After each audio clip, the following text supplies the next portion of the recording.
Hey guys, Matthew Hunt here. This hand is about squeezing, and it's a very interesting hand. It came from, I believe, the Big 5 tournament on PokerStars that I played last weekend. I went quite deep in this on Sunday somehow, even though it's got a massive field.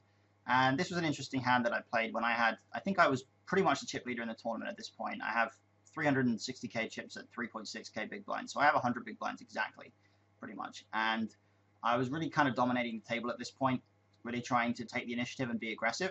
So what I did here was something a little bit unconventional.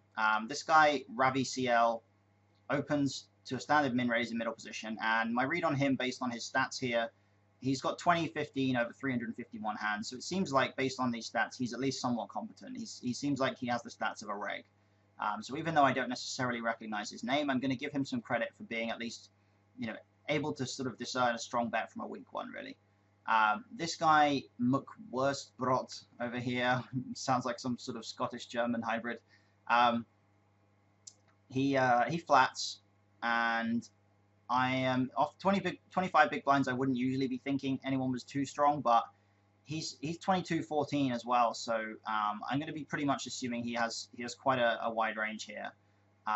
Only 65 hands sample, but I think it's reasonable to assume he's pretty active on that stack size as well, just because players at these stakes tend to play a bit more active than they should at those stack sizes anyway. So I have 9-7 off here, but it's really not particularly relevant what my cards are. This is another spot where I'm pretty confident that I'm never going to get flatted when I make this raise that I'm about to make here. And the reason for that is several reasons. The first one is that the sizing I'm going to make it, which is 24.1k, is sufficient that it's very, very difficult for anybody to flat here. This guy, Ravi CL, it's about it's just under a quarter of his stack.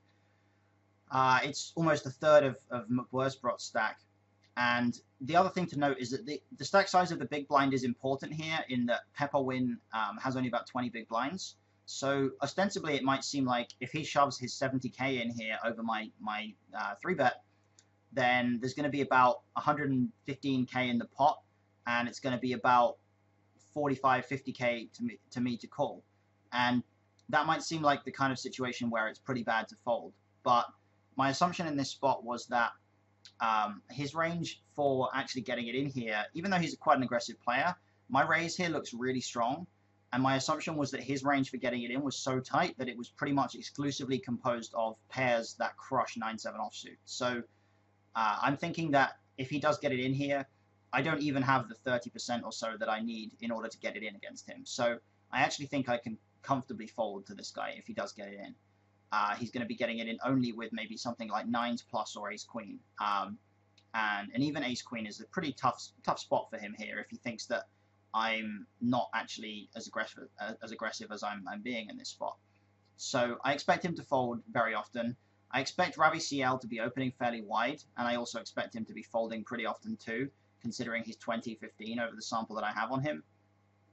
And McWurstbrot as well, it's pretty unlikely he has any strong hands in this spot because he, being as splashy as he is, 22-14, 13% in position 3-bet, although again, small sample, I would expect him to be 3-betting most of his strongest hands, or 3-betting any hand that he was willing to continue with for 24k in this pot.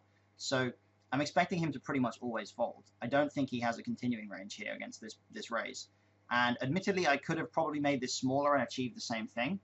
But part of the problem with making it smaller here is if I made it, say, 20k, 19k, I might be giving McWurstbrot good enough odds to call with a hand like, say, a king-queen or an ace-jack that he flatted there.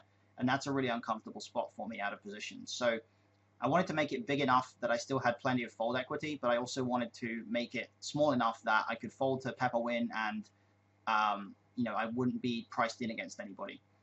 So it's kind of a tricky situation sizing your bets here, and I'm not entirely sure how I feel about this play overall.